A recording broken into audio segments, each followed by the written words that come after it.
हर हर महादेवाचा जयघोष। जायखेडा येथून कावड यात्रा रवाना।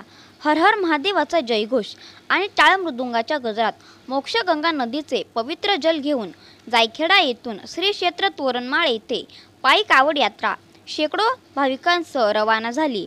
हरिभक्त परायण वैकुंठवासी कृष्णाजी माऊलींच्या कन्या यशोदा अक्का जायखेडकर यांच्या हस्ते विधिवत पूजा करण्यात येऊन माऊली स्मारक मंदिरापासून कावड यात्रेचा शुभारंभ करण्यात आला।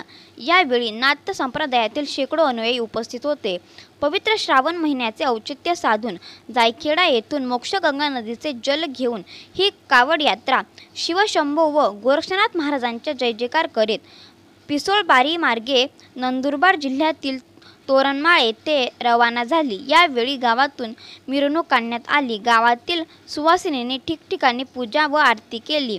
यावेळी नाथ संप्रदायाचे दीननाथ महाराज, सिद्धनाथ महाराज, मनसाराम महाराज, नारायण महाराज, उत्तम बाबा, राजू पिसोळ